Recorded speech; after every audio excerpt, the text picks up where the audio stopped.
Yes people, done with your break. आप लोगों का ब्रेक हो गया। ब्रेक के बाद वापस से आपका स्वागत है। तो चलिए, ब्रेक से पहले हम लोगों ने कुछ बेसिक चीजें पढ़ी। अब हम ब्रेक के बाद आज बड़ा ही इंटरेस्टिंग सा पार्ट चालू करने वाले हैं। तो चलिए, आज हम पढ़ने वाले हैं आपके एग्जाम के लिए टैक्स रेट्स कौन सी एप्लीकेबल है। Tax rate for assessment year 25-26 या जिसको हम बोल सकते हैं प्रीवियस ईयर 24-25। तो आपके एग्जाम के लिए टैक्स रेट क्या है करके, ठीक है। चलिए, अब एक चीज समझना, किसी ने बोला कि बैकअप कब तक अपलोड होता है, 2 PM तक हो जाएगा। हमने एक स्टैंडर्ड टाइम रखा है, 2 बजे तक आपको बैकअप अपलोड हो जाएगा। तो कोई मिस हो जाता है, आप बैकअप से कवर कर सकते हैं। चलिए, अब एक बात समझना, टैक्स रेट। तो आपके एग्जाम के लिए टैक्स रेट क्या है, उसमें गाइस मैं आपको बताऊं, 2 तरह की टैक्स रेट होती है। एक तो होती है आपकी जनरल टैक्स रेट। एक तो आप कुछ लिखना नहीं है, आपका ध्यान सिर्फ इधर होना चाहिए बस। एक तो होती है आपकी जनरल टैक्स रेट करके, ठीक है। General tax rate, general tax rate या जिसको आप लोग बोल सकते हैं that is the slab rate वगैरह, that is general tax rate. जैसे आपने देखा होगा इंडिविजुअल के लिए जो टैक्स रेट है वो स्लैब रेट है। अप टू 2,50,000 तक कोई टैक्स नहीं लगेगा। 2,50,000 से 5 लाख तक 5%, 5 lakh to 10 lakh 20% and all, तो वो जनरल टैक्स रेट है। और गाइस, एक होती है तुम्हारी स्पेशल टैक्स रेट। कौन सी होती है? Special tax rate. एक होती है जनरल टैक्स रेट और एक होती है स्पेशल टैक्स रेट। अब आप मुझे बोलोगे सर ये जनरल टैक्स रेट कहां दे रखी है एंड स्पेशल टैक्स रेट कहां दे रखी है? तो मैं बताऊं, जो आपकी जनरल टैक्स रेट होती है ना, ये जनरल टैक्स रेट हमेशा आपके जो दे रखी है, ये दे रखी है फाइनेंस एक्ट 2024 में। तो जनरल टैक्स रेट जो स्लैब रेट है वो आपके दे रखी होती है फाइनेंस एक्ट 2024 में। लेकिन जो स्पेशल टैक्स रेट होती है, वो स्पेशल टैक्स रेट आपके दे रखी होती है in the special section of income tax act 1961 में। तो अगर आपसे कोई पूछे कि सर ये जनरल टैक्स रेट कहां दे रखी है, फाइनेंस एक्ट में दे रखी होगी। एंड गाइस, जो स्पेशल टैक्स रेट होती है वो दे रखी है इनकम टैक्स एक्ट 1961 में। तो स्पेशल टैक्स रेट है वो आपके इनकम टैक्स एक्ट 1961 में दे रखी है। चलो सर, स्पेशल टैक्स रेट मतलब क्या? स्पेशल टैक्स रेट मींस आपने सुना होगा, कुछ एग्जांपल्स लेते हैं स्पेशल टैक्स रेट के। तो जैसे आपको पता है कि अगर आपको स्पेशल टैक्स रेट की अगर बात करूं, तो अगर आपको कोई लॉन्ग टर्म कैपिटल गेन होता है, कौन सा capital gain? Long term capital gain under section 112 वाला। 112 मींस जो normal long term capital gain होता है। तो normal long term capital gain पे सर कौन सी टैक्स रेट है? तो sir normal long term capital gain होता है, हमको तो यह बताया गया है इंटरमीडिएट से कि normal long term capital gain जो सेक्शन 112 में होता है उस पे टैक्स रेट है वो 20% है। Normal long term capital gain है, वो लॉन्ग टर्म कैपिटल गेन पे रेट 20% है। लेकिन गाइस, इस साल से अमेंडमेंट हुआ है।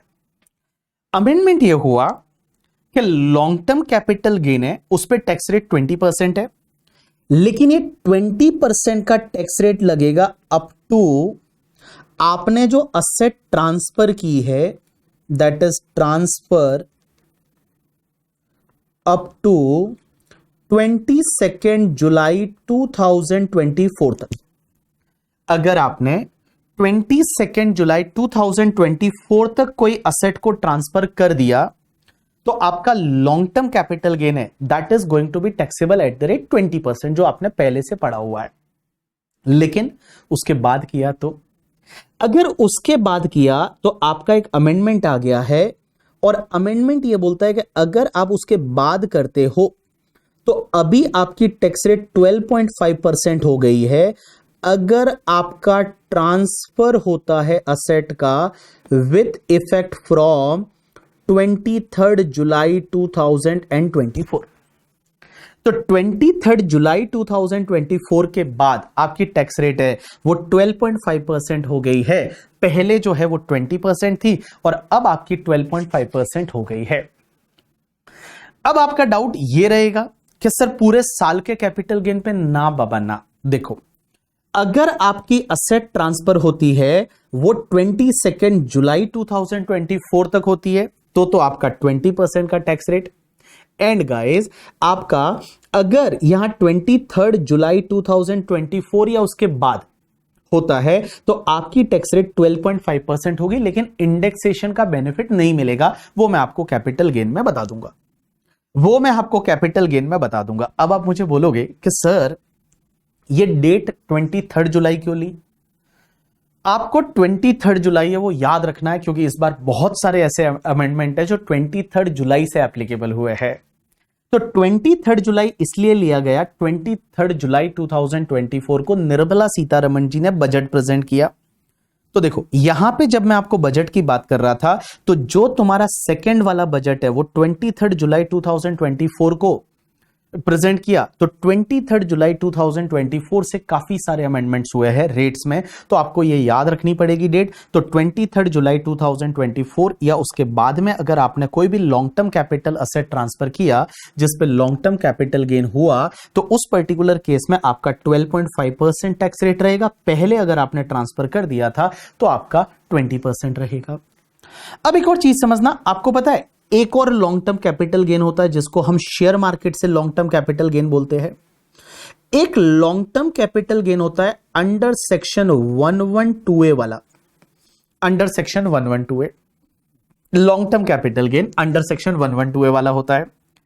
और ये long term capital gain under section 112A क्या बोलता है कि अगर आपको लॉन्ग टर्म कैपिटल गेन होता है किस पे, या तो इक्विटी शेयर्स पे, आपका इक्विटी शेयर्स पे लॉन्ग टर्म कैपिटल गेन होता है, या फिर इक्विटी ओरिएंटेड म्यूचुअल फंड की जो यूनिट्स होती है, इक्विटी ओरिएंटेड म्यूचुअल फंड की यूनिट्स, या फिर तुम्हारे कुछ बिजनेस ट्रस्ट की यूनिट, बिजनेस ट्रस्ट कल मैंने बताया था ना वो रीट वगैरह, बिजनेस ट्रस्ट की यूनिट्स। आपको पता है उस पे अगर लॉन्ग टर्म कैपिटल गेन होता था तो लॉन्ग टर्म कैपिटल गेन पे क्या टैक्स रेट थी बताओ मुझे। अगर LTCG 112A की मैं बात करूं तो LTCG 112A जो है that is long term capital gain, या तो इक्विटी शेयर्स पे जो कि लिस्टेड है क्योंकि उस पे STT पे होना चाहिए ऐसा कंडीशन था, या इक्विटी ओरिएंटेड म्यूचुअल फंड्स पे, या फिर बिजनेस ट्रस्ट की यूनिट पे। पहले यहां पे क्या था पता है, पहले यहां पे ये लिखा हुआ था कि अगर आपका लॉन्ग टर्म कैपिटल गेन हुआ अंडर सेक्शन 112A तो आपको टैक्स रेट क्या लगती थी, that is the tax rate was 10% in excess of rupees 1 lakh. Miss 1 lakh के ऊपर वाला जो लॉन्ग टर्म कैपिटल गेन है वो आपका 10% की रेट से टैक्सेबल होगा, यही था। तो पहले क्या था, पहले क्या था कि 10% in excess of the 1 lakh, 1 lakh से ऊपर वाला जो है उस पे आपको 10% की रेट से टैक्स लगेगा। लेकिन गाइज इसमें भी अमेंडमेंट हुआ, और ये वाला अमेंडमेंट जो हुआ, ये वाला जो अमेंडमेंट हुआ, उस अमेंडमेंट में बहुत सारे लोग जो शेयर मार्केट में डील करते हैं, आप भी जैसे आईपीओ लगाते हो या आप शेयर्स वगैरह खरीदते बेचते हो, तो लोगों को बड़ा दुख हुआ, बोला यार यहां पे क्या अमेंडमेंट किया। और अमेंडमेंट ये किया गया कि इन्होंने क्या किया कि चलो आपका 10% टैक्स है, तो अगर आप ये वाली असेट जो है अगर आप ये ट्रांसफर कर देते हो, ये वाली असेट अगर आप ट्रांसफर कर दिया अप टू 22 जुलाई 2024 एंड ट्रांसफर किया ऑन और आफ्टर 23 जुलाई 2024, तो अगर आपने अप टू 22 जुलाई 2024 तक ट्रांसफर कर दिया तो आपका 10% की रेट से टैक्स लगेगा। लेकिन गाइस अगर 23 जुलाई 2024 ऑनवर्ड्स अगर आपने ट्रांसफर किया तो 12.5% की रेट से टैक्स लगेगा। तो देखो, जो normal long term capital gain था ना उसमें पहले 20% की रेट से टैक्स था, अब उन्होंने 12.5% कर दिया इस डेट से कि इस डेट के बाद ट्रांसफर करते हो तो 12.5, ये फायदा है अपने लिए। लेकिन इसमें अपने को नुकसान करा दिया, कि जो शेयर मार्केट पे equity share, equity oriented mutual fund, business trust की यूनिट, उसको बेचने से जो लॉन्ग टर्म कैपिटल गेन होता है, पहले उस पर टैक्स सिर्फ 10% से लगता था, लेकिन इस डेट के बाद में अगर आप ट्रांसफर करते हो तो 12.5% से लगेगा। अब लेकिन सर एक बात बताइए, यहां पे तो आपको पता है, यहां पे तो आपको पता है कि हमको एक 1 लाख का बेनिफिट और मिलता था कि 1 लाख तक टैक्स नहीं लगेगा।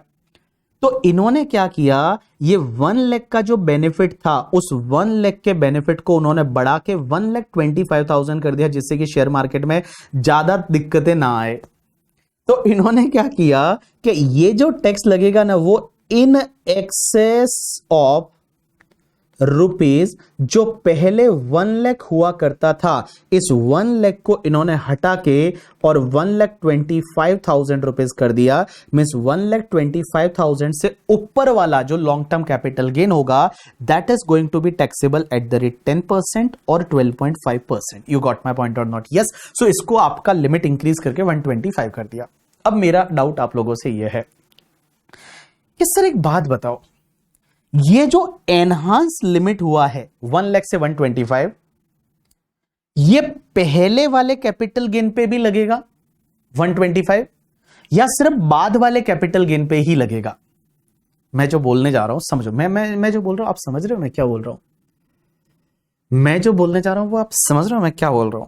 कि ये जो 125 का लिमिट जो बढ़ा, ये 125 का लिमिट जो है, क्या ये पहले वाले कैपिटल गेन पे भी लगेगा? देखो एक चीज तो है, पूरे साल का लिमिट है ये, तो ये पहले वाले पे भी लगेगा या सिर्फ बाद वाले? पहले वाले पे 1 लाख का ही लगेगा। जैसे मैं एक एग्जांपल ले लेता हूं, ठीक है, एक एग्जांपल लेता हूं, सिंपल सा एग्जांपल। मान लो एक बंदा है जिसका नाम है मिस्टर बीवी, मेरे को एक एलटीसीजी हुआ अंडर सेक्शन 112A वाला, और वो हुआ था 19 जुलाई 2024 को, इस डेट को 19 जुलाई 2024 को हुआ, और वो जो एलटीसीजी है ना, वो 5 लाख का हुआ, बस। उसके बाद और कुछ भी मेरे को कैपिटल गेन इस साल में नहीं हुआ। मेरा क्वेश्चन आप लोगों से ये है, बड़ा सिंपल सा क्वेश्चन है, समझने की कोशिश करना। एक बंदा है जिसका नाम है बीबी, मुझे एलटीसीजी 112 हुआ, इस डेट को मैंने ट्रांसफर किया था 19 जुलाई 2024 बिफोर बजट, तो पुराना रेट लगना चाहिए। मुझे एक बात बताओ, इसमें मेरे को लॉन्ग टर्म कैपिटल गेन पे रेट क्या लगेगा? लॉन्ग टर्म कैपिटल गेन पे रेट क्या लगेगा? 10% का लगेगा या 12.5% का लगेगा? एंड लिमिट क्या लगेगी? और मेरे को इस साल और कोई कैपिटल गेन नहीं है, लिमिट 1 लाख की लगेगी या फिर 1.25 लाख की लगेगी? हाँ, रेट क्या लगेगा एंड लिमिट क्या लगेगी? लिमिट है वो रेट 10% लगेगा, लिमिट 1 लाख लगेगी या 1.25 लाख? बताइए मुझे, मेरा जो डाउट है वो ये है।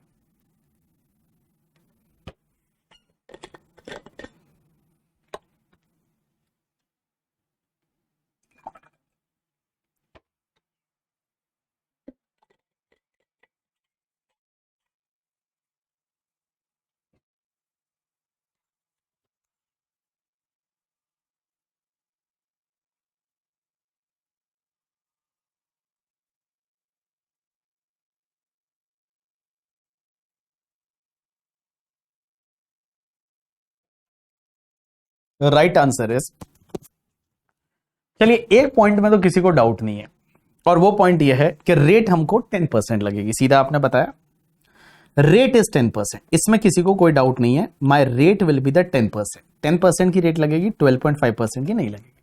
दूसरा क्वेश्चन ये है, लिमिट 1 लाख की या 1,25,000 की? ये डाउट आपको आया होगा ना कि लिमिट 1 लाख की या 1,25,000 की, क्योंकि चेंजेस हुआ है वो 23 जुलाई से हुआ है, हमारा कैपिटल गेन पहले हो गया था।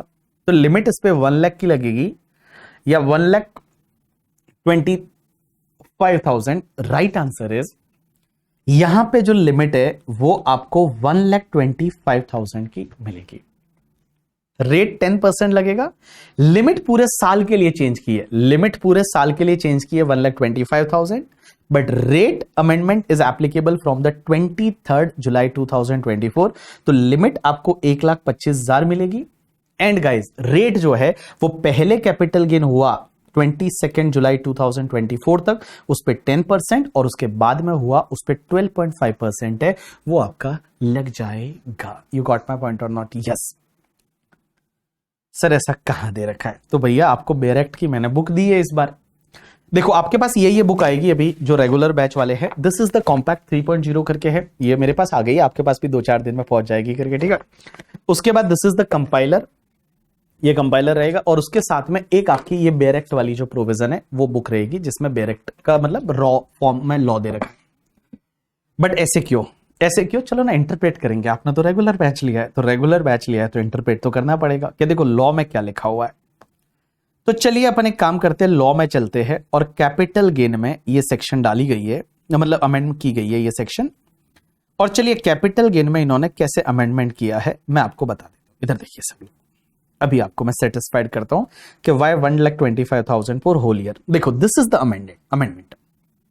देखिए इन्होंने अमेंडमेंट कैसे किया कि देखिए सबसे पहले तो इन्होंने दे रखा है कि ऐसी इनकम जो कि आपके लॉन्ग टर्म कैपिटल असेट से होती है, इक्विटी शेयर्स पे या इक्विटी ओरिएंटेड म्यूचुअल फंड या units of business trust, tax कैसे लगेगा? तो इसकी सब सेक्शन 2 बोलती है, 112A की सब सेक्शन 2 क्या बोलती है? देखिए क्या दे रखा है, the tax payable by assessee on the total income refer to in subsection 1, means जो long term capital gain subsection 1 में बोला हुआ है उसके लिए टैक्स कैसे लगेगा। तो देखिए the amount of income tax calculated on such long term capital gain exceeding 1,25,000 rupees, means जो आपका कैपिटल गेन अमाउंट कैलकुलेट होगा उसमें 1,25,000 के ऊपर वाले कैपिटल गेन पे, 1,25,000 के ऊपर वाले कैपिटल गेन पे कैसे टैक्स लगेगा? On long term capital gain at the rate of 10% for any transfer which take place before 23rd July 2024, means 23rd July 2024 से पहले ट्रांसफर हुआ तो 10%, and on long term capital gain at the rate of 12.5% for any transfer which take place on और after 23rd of July 2024, means 23rd जुलाई 2024 या उसके बाद में ट्रांसफर हुआ तो उस पर 12.5%। लेकिन देखो यहां पे जो इस वाले क्लॉज में चेंज हुआ है, सेक्शन 112A का सब सेक्शन 2 का क्लॉज नंबर 1, उसमें लिखा क्या है? इन्होंने वर्ड क्या लिखा है? The amount of income tax calculated on such long term capital gain exceeding 1,25,000। तो यहां पे इन्होंने 1,25,000 यहीं पे चेंज कर दिया जहां पहले यहां 1 लाख हुआ करता था। तो इसको इन्होंने 1,25,000 कर दिया और ये दोनों पे एप्लीकेबल होगा। इसको इन्होंने प्रोवाइजो के फॉर्म में और क्लियरिफाई और किया है। नहीं तो लोग ऐसा भी तो कर सकते हैं कि पहले वाले पे 1 लाख, दूसरे वाले पे 125, 225 का exemption. Is it like that? Answer is no. तो देखिए क्या दे रखा है, प्रोवाइडो, एक प्रोवाइजो और दिया इन्होंने, provided that the limit of 1,25,000 rupees shall apply on the aggregate of the long term capital gain under subclause number A and subclause number B। तो जो ये सबक्लॉज नंबर ए है, जो पहले वाला कैपिटल गेन एंड ये दूसरा वाला कैपिटल गेन, इन दोनों का मिला के जो लिमिट है वो 1,25,000 लगेगा। मींस 1,25,000 के ऊपर वाला जो कैपिटल गेन रहेगा ओनली उस पे आपको 12.5% या 10% की रेट से टैक्स लगेगा। तो देखिए दिस इज कॉल्ड लॉ, ये आपका लॉ है। लॉ ऐसा बोलता है कि लिमिट है वो पहली चीज 1,25,000 हो गई है, ये पूरे साल के लिए लिमिट है। और 1,25,000 के ऊपर वाला जो लॉन्ग टर्म कैपिटल गेन है, अगर वो बजट से पहले है तो 10%, बजट के बाद वाला है तो 12.5%, और इन दोनों का मिला के कंबाइंड लिमिट है वो 1,25,000 का लगेगा। 1,25,000 के ऊपर वाले पे आपको जो है वो 12.5% या 10% है, उस रेट से टैक्स लगेगा। सर इफ आफ्टर 23 जुलाई 2024 भी है तो बाइफर्केशन कैसे होगा? अरे क्यों नहीं होगा, बड़ा सिंपल है ना। आप अपने कॉन्ट्रैक्ट नोट में देखोगे कौन सी डेट को ट्रांसफर हुआ है, तो जो पहले ट्रांसफर हुआ है वो पहले ले लो, बाद में ट्रांसफर हुआ है उस पर बाद में ले लो करके, ठीक है। तो कैसे, उसमें आप समझा नहीं।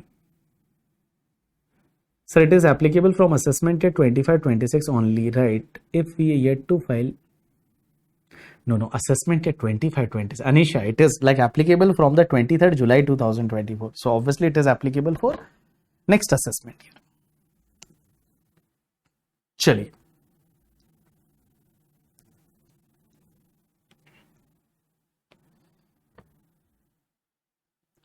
अच्छा आपका डाउट ये है कि सर मान लो, अच्छा आपका डाउट में समझा करके, ठीक है, कि सर हमने एक 15 अप्रैल 2023 को कुछ शेयर ट्रांसफर किए थे, उस पे लॉन्ग टर्म कैपिटल गेन जो था वो 50,000 था, ठीक है।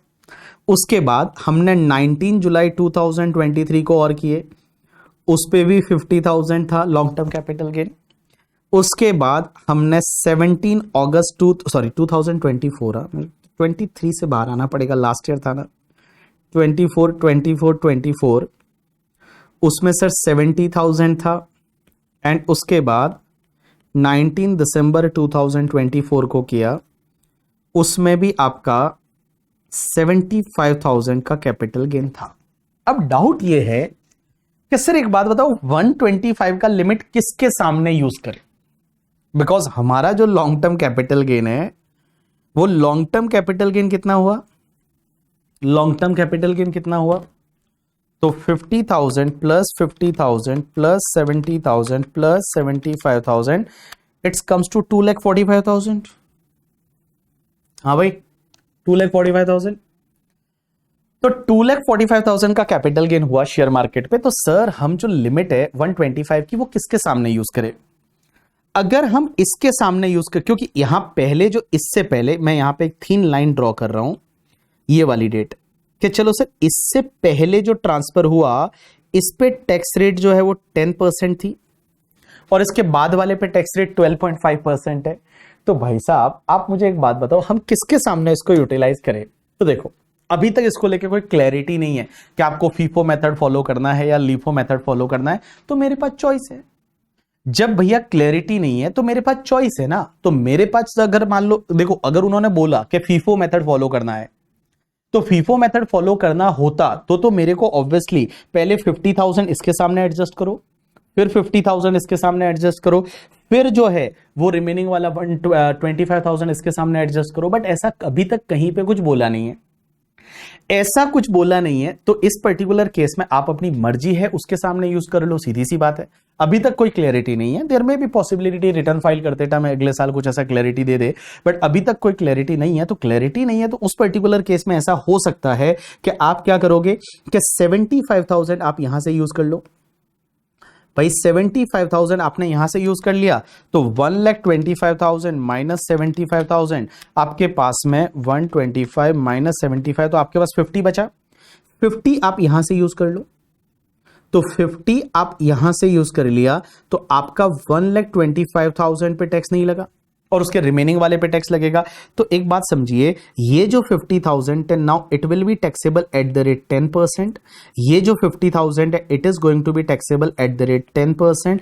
एंड गाइस दिस 25,000 जो बचेगा यहाँ पे, this 25,000 is going to be taxable at the rate 12.5%। आप ऐसा कर सकते हैं। कोई भी कहीं पे भी अभी तक इसको लेके कोई ऐसी क्लैरिटी या ऐसा कहीं बोला नहीं है कि आपको यहाँ पे लीफो या फीफो मेथड वगैरह फॉलो करना है। तो 25,000 मल्टीप्लाई बाय 12.5%, इट्स 3,125। तो आपका जो टैक्स आएगा 5,000 5,000 10,000 10,000 प्लस 13,125 रुपया है, इतना आपका टैक्स आ जाएगा। ठीक है, सो दिस इज द 112 वे। तो देखिए हम पढ़ रहे हैं कुछ स्पेशल रेट। स्पेशल रेट्स में क्या क्या पढ़ रहे हैं? सबसे पहला आपका long term capital gain normal वाला, बजट से पहले ट्रांसफर कर दिया तो 20%, उसके बाद ट्रांसफर किया तो 12.5%। एलटीसीजी 112 है शेयर मार्केट वाला, और equity share, equity oriented mutual fund, business trust की यूनिट जिसपे एसटीटी पे होना चाहिए। पहले रेट 10% थी बजट से पहले, बजट के बाद 12.5% हो गई करके, ठीक है। और लिमिट आपकी बढ़ा के 1,25,000 कर दी, and this limit is applicable for whole year. ये पूरे ईयर के लिए लिमिट लग जाएगी। 25 की जगह 20,000, अच्छा, ओ सॉरी, दिस शुड बी 20,000, या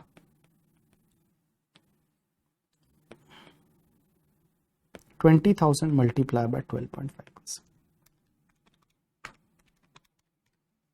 2500,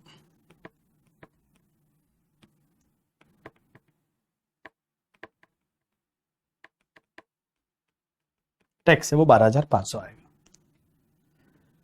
चलिए चलिए चलिए, हाँ हाँ, तो गलती मैंने जानबूझ के करता हूं बहुत बार गलती, मेरे को लगा तुम बता दोगे मुझे, ठीक है, बट तुम नहीं बताओगे तो फिर कैसे होगा। गलती जानबूझ के मैं बहुत बार करता हूँ, ठीक है, जानबूझ के गलती करता हूँ, या ये सोचता हूं तुम बता दोगे बट तुम बताते ही नहीं हो। चलिए कोई बात नहीं। Okay, this is applicable for assessment 25-26। Radhika yes, yes yes. मंत्री हर्ष यस। रिया बोल रही है जनरल प्रिंसिपल फीफो है, बट कहीं ऐसा लिखा नहीं है कि कौन सा फीफो, क्योंकि उन्होंने लिखा दे रखा पूरे साल का कैपिटल गेन है उसमें। चलिए, मैं सच्ची में जानबूझ के कभी कभी गलतियां करूंगा, कैलकुलेशन एरर, और फिर तुम, मुझे पता होना चाहिए ना तुम लोगों का ध्यान है कि नहीं ध्यान, ठीक है, कि तुम्हारा ध्यान किस पे है फिर।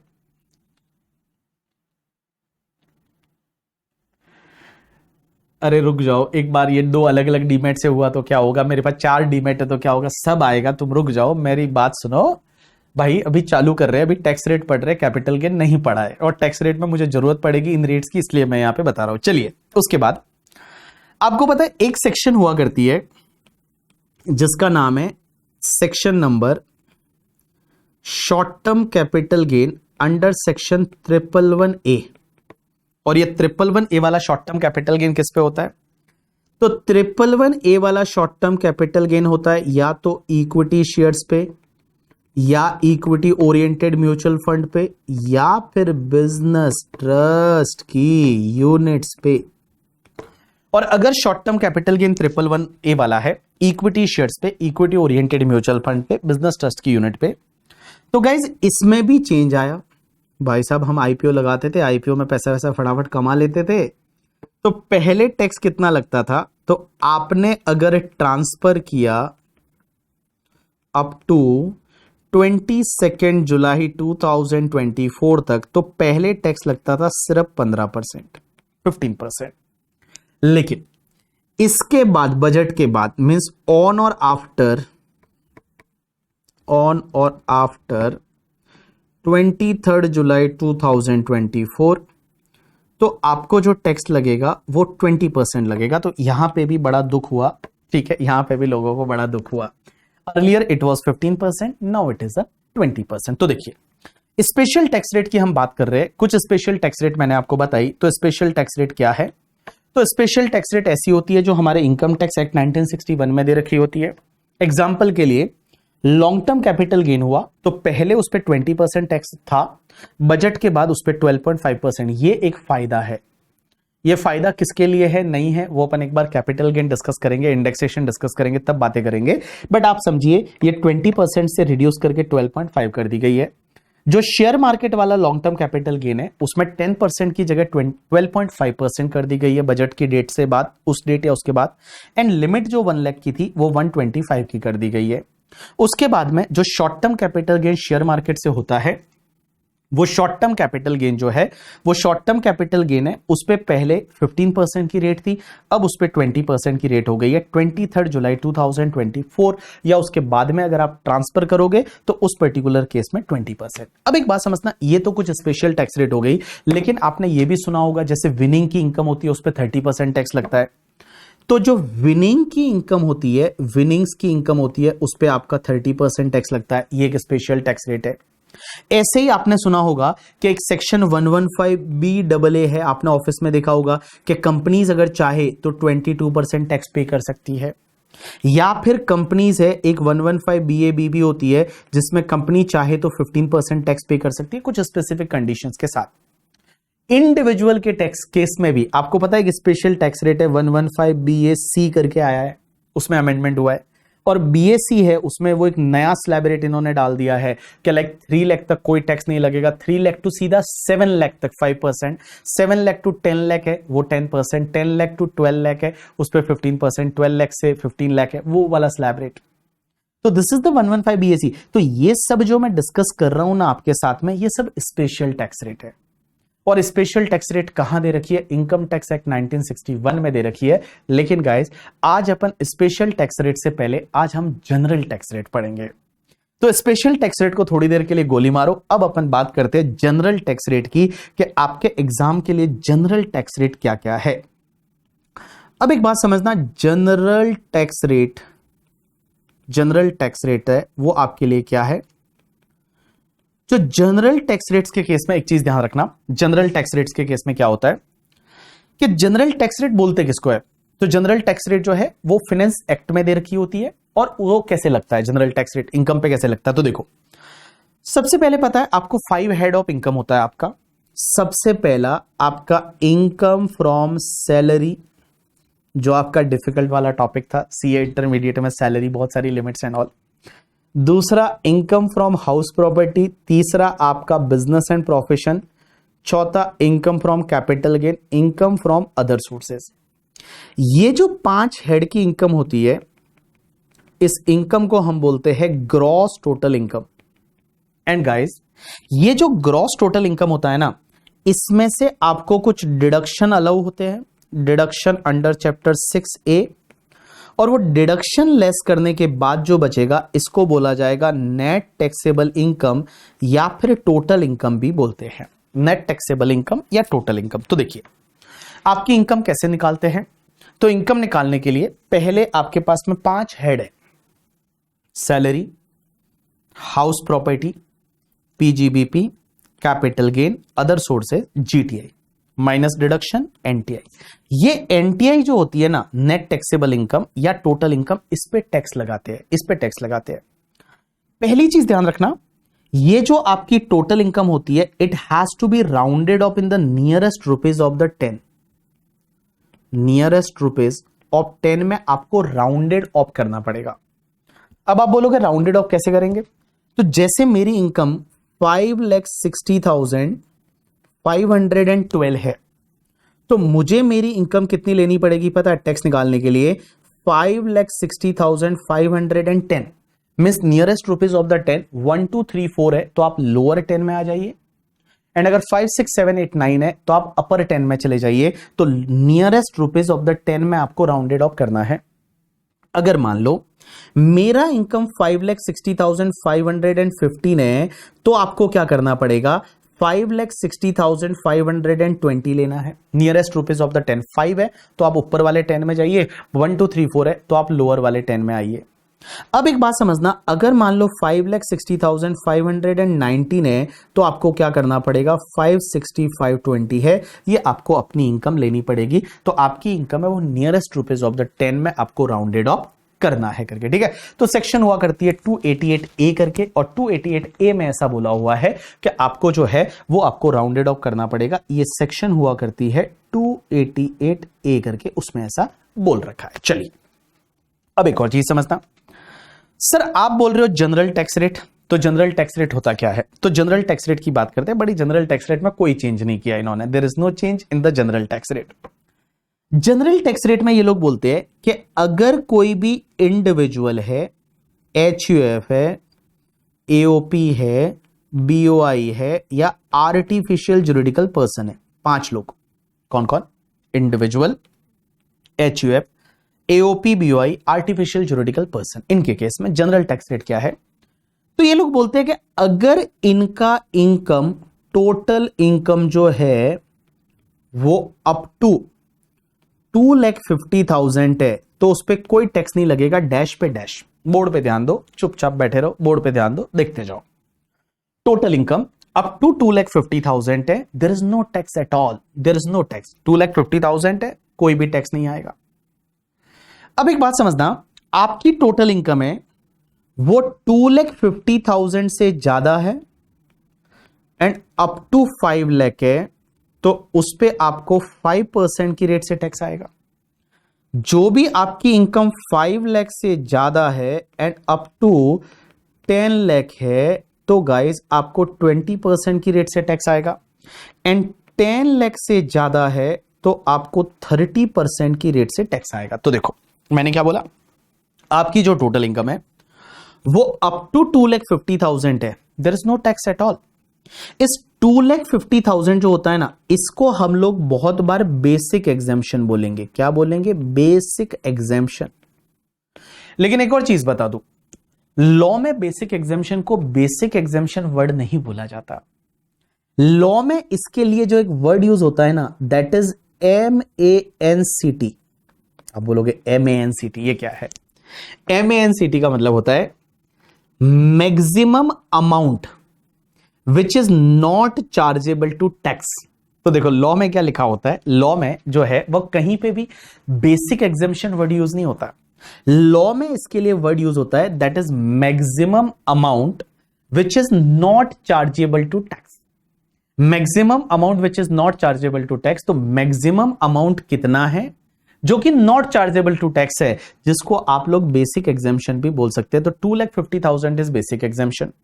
और 2,50,000 से 5 lakh 5%, 5 lakh to 10 lakh 20%, more than 10 lakh 30%। कोई चेंज नहीं है, ये स्लैब रेट जैसे पहले था वैसे का वैसा है। Up to 2,50,000 basic exemption, 250 to 5 lakh 5%, 5 lakh to 10 lakh 20%, more than 10 lakh 30%। ये तो बात हो गई individual HUF, AOP, BOI, artificial juridical person की। लेकिन गाइस एक चीज ध्यान रखना, अगर कोई भी पर्सन है वो सीनियर सिटीजन है, अगर कोई पर्सन ऐसा है जो सीनियर सिटीजन है, अब आप बोलोगे सीनियर सिटीजन किसको बोलेंगे? तो सीनियर सिटीजन किसको बोलते हैं पता है? सीनियर सिटीजन मींस अगर कोई रेजिडेंट इंडिविजुअल है, रेजिडेंट इंडिविजुअल है जिसका एज है ना वो 60 इयर्स और मोर हो गया है इन प्रीवियस ईयर। मींस आपका जो प्रीवियस ईयर है वो प्रीवियस ईयर में उसका एज 60 इयर्स या उससे ज्यादा हो गया, उसको बोलेंगे सीनियर सिटीजन। अच्छा सर, उसको सीनियर सिटीजन बोलेंगे? Answer is yes. तो अगर सीनियर सिटीजन है तो उसमें एक चीज का चेंज आ जाता है, क्या पता है? सीनियर सिटीजन के केस में आपका जो बेसिक एग्जेम्पशन है ना, वो बेसिक एग्जेम्पशन 2,50,000 की जगह आपका 3 लाख हो जाता है। और 3 लाख पे कोई भी टैक्स नहीं लगता। एंड गाइस जो भी 3 लाख से लेके और 5 लाख है उस पे 5%, 5 lakh to 10 lakh 20%, more than 10 lakh 30%। तो देखो सबसे पहले इधर देखना बेटा, नॉर्मल हमने क्या पढ़ा? टैक्स रेट पढ़ रहे, general tax rate, individual HUF, AOP, BOI, artificial juridical person. 2,50,000 तक कोई टैक्स नहीं, 250 to 5 lakh 5%, 5 lakh to 10 lakh 20%, more than 10 lakh 30%। दूसरा, अगर कोई सीनियर सिटीजन है, सीनियर सिटीजन के केस में सीनियर सिटीजन बोलते किसको है पहले तो मैं बता दूं, सीनियर सिटीजन का मतलब ऐसा कोई भी रेजिडेंट इंडिविजुअल है जिसका एज 60 इयर्स या मोर हो जाता है आपके वाले प्रीवियस ईयर में। तो आपका वाला प्रीवियस ईयर कौन सा है? तो मैं बता दूं, आपका प्रीवियस ईयर है प्रीवियस ईयर 24-25, 24-25। तो इस प्रीवियस ईयर में अगर कोई सीनियर सिटीजन हो जाता है तो उसको हम बोलेंगे, कोई ऐसा पर्सन जो 60 इयर्स या उससे ज्यादा हो जाता है इस पर्टिकुलर प्रीवियस ईयर 24-25 में, तो वो सीनियर सिटीजन है। अब आप मुझे बोलोगे हमारा previous year 24-25, answer is yes. इसका मतलब आपका 1 अप्रैल 2024 से 31 मार्च 2025 इस डेट तक अगर कोई पर्सन है जिसकी एज 60 इयर्स हो जाती है, वो तुम्हारा सीनियर सिटीजन है। अब एक बात समझना, बड़ा इंटरेस्टिंग सा पॉइंट है। एक बंदा है जिसका नाम है मान लो मिस्टर काका। एक बंदा है जिसका नाम है मिस्टर काका। मिस्टर काका, ये जो काका है ये अपना 60th बर्थडे सेलिब्रेट कर रहा है। 60th बर्थडे सेलिब्रेट कर रहा है 1 अप्रैल 2025 को, मीन्स 60वां जन्मदिन मना रहा है 1 अप्रैल 2025 को। तो 60th बर्थडे 1 अप्रैल 2025 को 60th बर्थडे मना रहा है, मीन्स इस दिन केक काट रहे उसके लिए 1 अप्रैल 2025 को। Happy birthday to you, happy birthday to you काका, हैप्पी बर्थडे टू यू। अब एक बात बताओ, तो ऐसा हैप्पी बर्थडे मना रहे 60th बर्थडे। मुझे एक बात बताओ, अगर ये 60th बर्थडे इस डेट को मना रहा है तो उसका जन्म कब हुआ होगा? बर्थ डेट क्या है मुझे बताओ ना इसकी, बर्थ डेट क्या रही होगी? मुझे बताओ बर्थ डेट क्या रही होगी? हैप्पी बर्थडे टू यू, बताओ बर्थ डेट क्या रही होगी? 60th बर्थडे इस डेट को मना रहा है तो इसकी बर्थ डेट क्या रही होगी? पलक, अरे पलक। भाई साहब ये तो एकदम होशियार बंदे हैं, बोलते हैं yes yes benefit of higher basic exemption allow.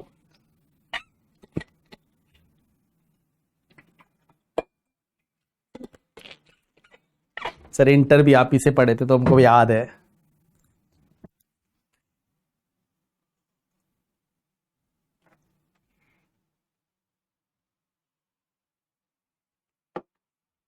चलो वेरी गुड। तो सबने बताया कि सर इसका 60th बर्थडे 1 अप्रैल 2025 को है, तो इसकी बर्थ डेट रही होगी 1 अप्रैल 1965।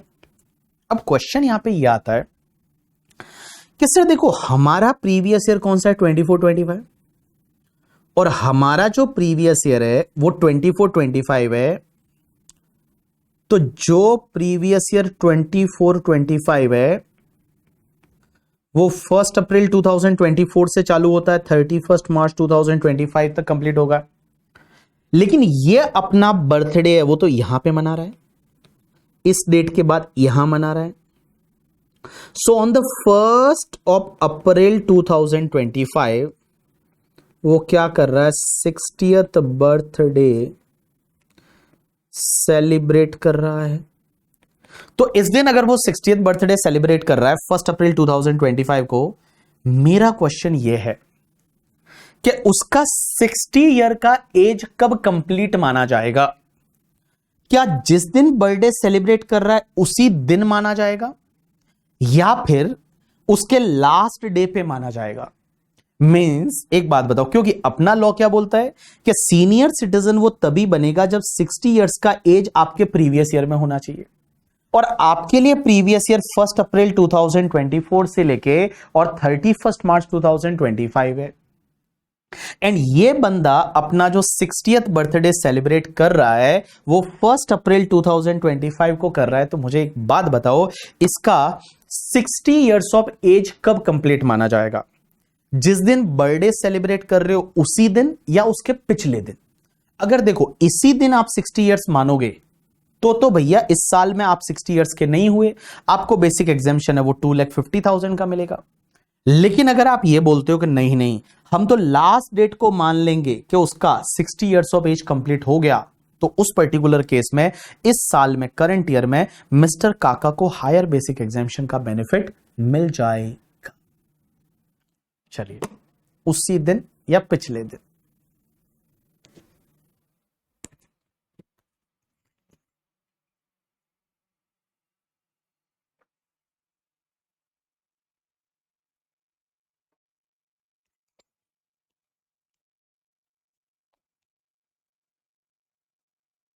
जल्दी जल्दी भाई साहब। चलिए राइट आंसर इज, मैं आपको बताऊं ये वाला है ना केस सुप्रीम कोर्ट पे तक गया था। ये वाला केस है वो सुप्रीम कोर्ट तक चला गया और सुप्रीम कोर्ट ने एक डिसीजन दिया। सुप्रीम कोर्ट बोलती है कभी भी ईयर कैलकुलेट कैसे होता है, जैसे मान लो किसी भी ईयर में आप 15 जुलाई 2024 से चालू होगा और अगर 1 ईयर का टाइम कैलकुलेट करना है तो 1 ईयर कंप्लीट 15 जुलाई 2025 को नहीं होगा, आपका 14 जुलाई 25 को आपका 1 ईयर कंप्लीट हो जाएगा। तो कभी भी आप अगर 1 ईयर का टाइम देखते हो तो 1 ईयर कब कंप्लीट होता है? जिस डेट से स्टार्ट होता है उसके अगले साल की सेम डेट से पिछले वाली डेट पे वो टाइम पीरियड कंप्लीट हो जाता है। तो यहां पे इन्होंने ये बोला कि अगर मान लो ये बंदे का बर्थ डेट 1 अप्रैल 1965 है तो इसका जो 60 इयर्स का एज है ना वो 31 मार्च 2025 को कंप्लीट हो गया। मीन्स 31 मार्च 2025 को उसका जो एज है वो कंप्लीट हो गया, और जब 31 मार्च 2025 को कंप्लीट हुआ तो इसका मतलब ये बंदा इस साल में हायर बेसिक एग्जामिशन का बेनिफिट ले सकता है।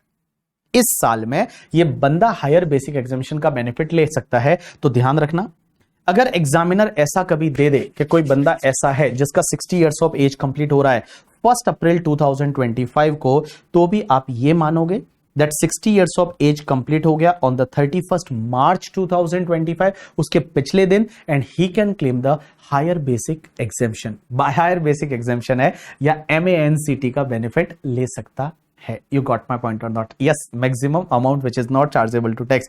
इसका मतलब इसको 3 लाख का बेसिक एग्जामिशन का बेनिफिट मिल सकता है। अब एक और चीज समझना, सीनियर सिटीजन जहां लिखा है ना, वहां पे वर्ड यूज किया है रेजिडेंट इंडिविजुअल। तो गाइज एक चीज यहां ध्यान रखना, सिर्फ रेजिडेंट इंडिविजुअल होता है ना, वो ही सीनियर सिटीजन हो सकता है, और कोई सीनियर सिटीजन नहीं हो सकता। तो पहली चीज तो मैं बताऊं, HUF है, AOP BOI है, आर्टिफिशियल जुरिडिकल पर्सन, वो सीनियर सिटीजन नहीं हो सकते, सिर्फ इंडिविजुअल हो सकता है। और एक और चीज समझना, उसमें यहां लिखा हुआ है resident individual, resident individual, resident individual, सिर्फ रेजिडेंट इंडिविजुअल है ना, वो ही तुम्हारा सीनियर सिटीजन हो सकता है। अगर कोई नॉन रेजिडेंट है वो तुम्हारा सीनियर सिटीजन नहीं होगा। नॉन रेजिडेंट जो है वो कभी भी सीनियर सिटीजन नहीं होगा, सिर्फ रेजिडेंट इंडिविजुअल है, वो रेजिडेंट इंडिविजुअल ही आपका सीनियर सिटीजन हो सकता है। नॉन रेजिडेंट कभी भी सीनियर सिटीजन नहीं हो सकता।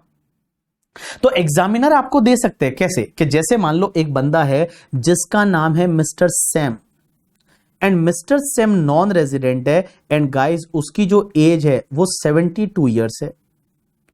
Mister Sam non resident, age 72 years, क्या उसको हायर बेसिक एग्जामिशन का बेनिफिट मिलेगा?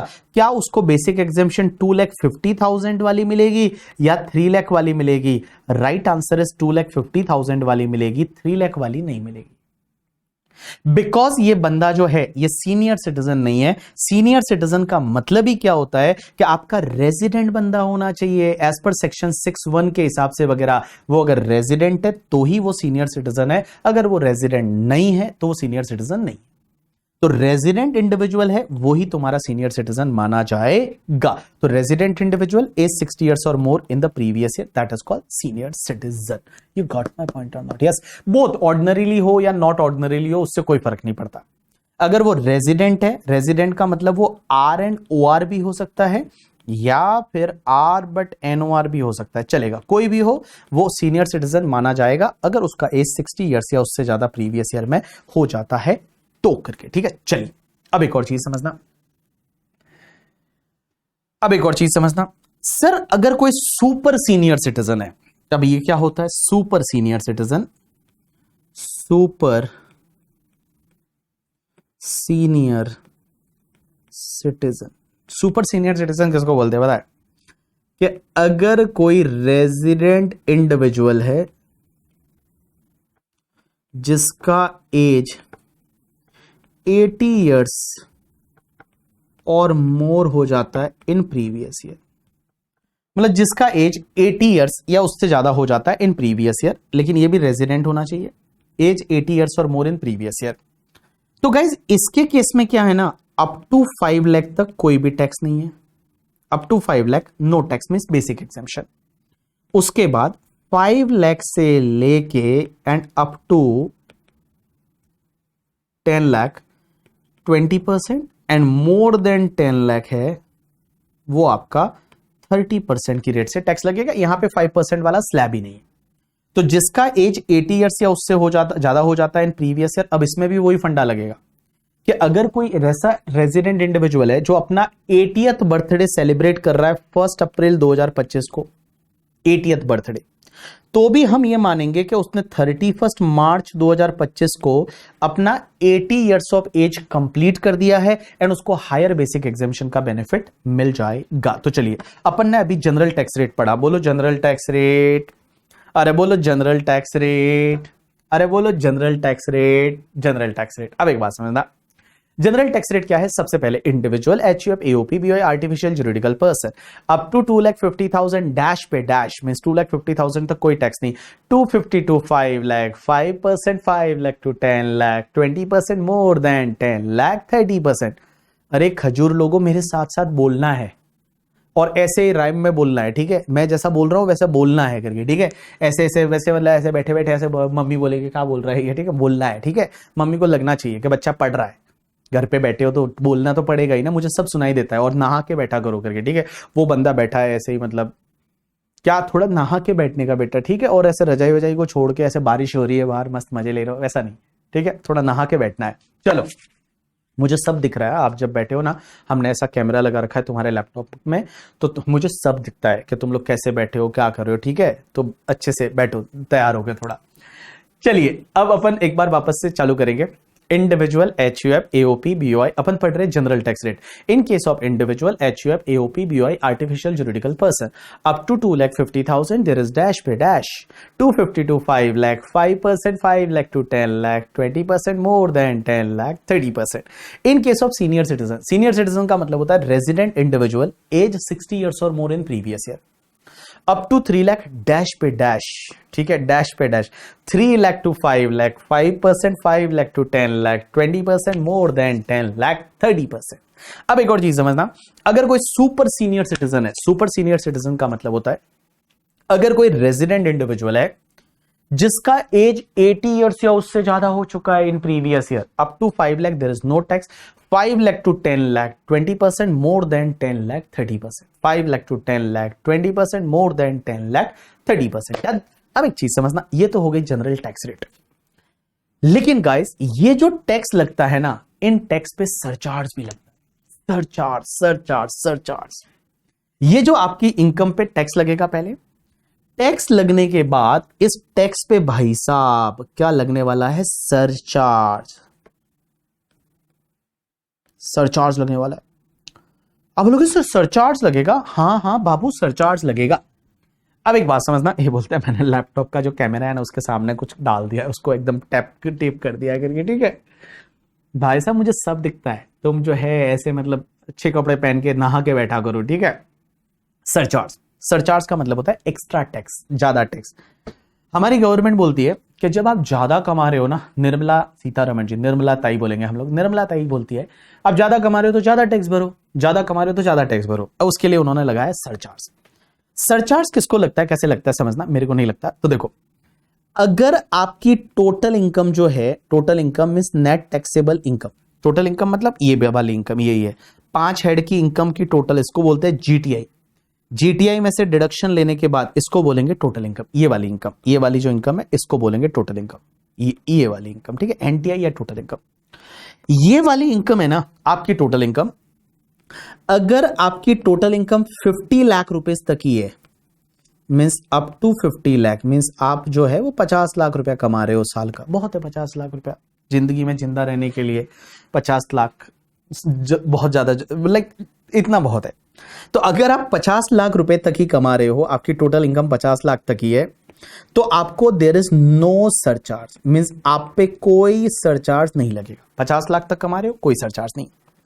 लेकिन भाई साहब आप तो ज्यादा कमा रहे हो, अगर आपकी टोटल इनकम है वो 50 लाख रुपए से ज्यादा है बट अप टू 1 करोड़ है, मींस 50 लाख से ज्यादा है लेकिन 1 करोड़ है, तो उस पर्टिकुलर केस में आपको सरचार्ज लगेगा। और सरचार्ज कितना लगेगा पता है? 10% ऑफ टैक्स, मींस जो आपका टैक्स आएगा उस टैक्स पे 10% एक्स्ट्रा टैक्स लगेगा, दैट इज कॉल्ड सरचार्ज।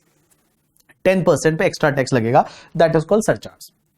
अब एक चीज समझना, अगर आपकी इनकम 1 करोड़ से ज्यादा है और अप टू 2 करोड़ रुपीस है, 1 करोड़ से ज्यादा अप टू 2 करोड़ है, तो उस केस में आपको सरचार्ज लगेगा।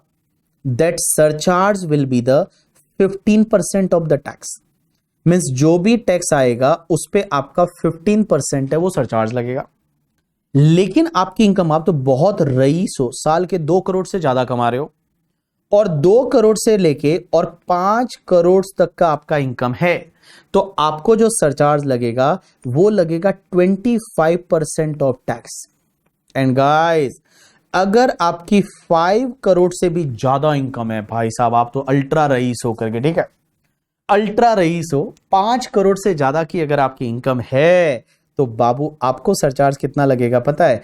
37% ऑफ टैक्स। मीन्स जो भी आपका टैक्स आएगा उस पे 37% है वो सरचार्ज लगेगा। तो सरचार्ज मीन्स एक्स्ट्रा टैक्स। अब एक बात समझना आदेश, सरचार्ज का मतलब होता है एक्स्ट्रा टैक्स। एक्स्ट्रा टैक्स कैसे लगेगा? तो देखो, आपकी total income up to 50 lakh है, कोई सरचार्ज नहीं। 50 लाख से 1 करोड़ के बीच है, 10% टैक्स पे सरचार्ज पे करो। 1 करोड़ से 2 करोड़ है 15%, 2 करोड़ से 5 करोड़ है 25%, 5 करोड़ से ऊपर है 37%। सर किसी ने पूछ ही लिया, सर हमने तो ये सुना है अभी 37% नहीं लगता। बाबू लगता है, 37% अभी भी लगता है। 37% कब नहीं लगता? जब आप 115 बीएससी लेते हो। जब आप 115 बीएससी लेते हो ना, तो 115 बीएससी में मैक्सिमम सरचार्ज 25%, ये 37 नहीं लगता। लेकिन 115 बीएससी को छोड़ के अगर आप 115 बीएससी से ऑप्ट आउट कर देते हो एंड आप जब नॉर्मल टैक्स रेट पे करते हो, नॉर्मल जनरल टैक्स रेट वाला, ठीक है, आप नॉर्मल प्रोविजन से जाते हो, 115 बीएससी डिफॉल्ट टैक्सेशन रिजिम से आपने ऑप्ट आउट कर दिया, तो उसमें 37% सरचार्ज की रेट अभी भी है करके, अभी भी है। तो कोई कोई बोल रहा है 37% नहीं लगेगा, लगेगा करके, ठीक है। चलिए, तो मैंने क्या बोला? Total income up to 50 lakh है, no surcharge. 50 lakh to 1 crore 10%, 1 crore से 2 करोड़ है तो 15% सरचार्ज, 2 करोड़ से ज्यादा और 5 करोड़ तक है तो 25% सरचार्ज, एंड 5 करोड़ से ज्यादा है तो 37% सरचार्ज लगेगा टैक्स पे। अब एक और चीज समझना, ये जो सरचार्ज होता है ना, उस पे फिर आपको जो भी टैक्स एंड उसमें सरचार्ज अगर लगता है तो वो ऐड कर दो। उसके बाद आपको हेल्थ एंड एजुकेशन सेस है वो ऑलवेज 4% ऐड करना है, और ये हेल्थ एंड एजुकेशन सेस है वो ऑलवेज आपको ऐड करना पड़ेगा। तो देखिए, टैक्स हो गया, फिर सरचार्ज हो गया, फिर सेस हो गया।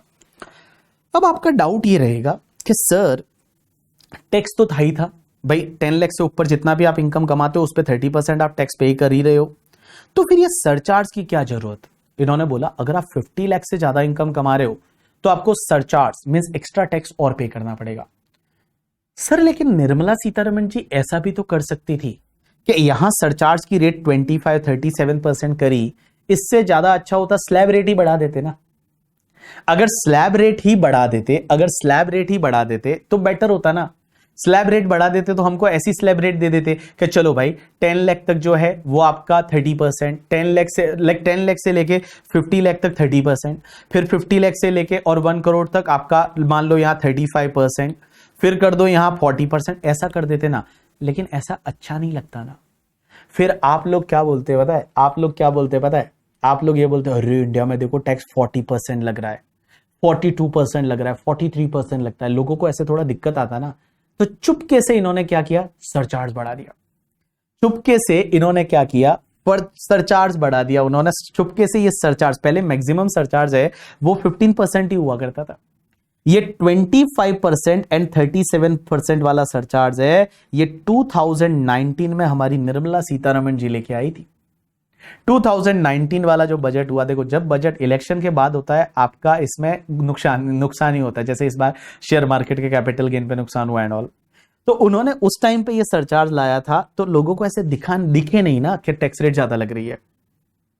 लेकिन एक और चीज समझना, एक और चीज समझना इसमें उत्कर्ष, एक और चीज समझना, बड़ा इंटरेस्टिंग पॉइंट यह है कि सरचार्ज का पैसा जो गवर्नमेंट कलेक्ट करती है ना, वो स्टेट्स के साथ बांटना नहीं पड़ता।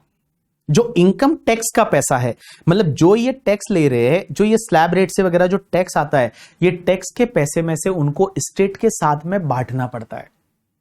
लेकिन सरचार्ज का पैसा है वो स्टेट्स के साथ में बांटना नहीं पड़ता। तो इसके लिए निर्मला सीतारमण जी को मजा आ जाता है, वो सीधा सेंट्रल गवर्नमेंट अपने पास रखती है। देखो इनकम टैक्स का जो पैसा आता है उसमें से कुछ पैसा लोगों को मतलब स्टेट्स को बांटना पड़ता है।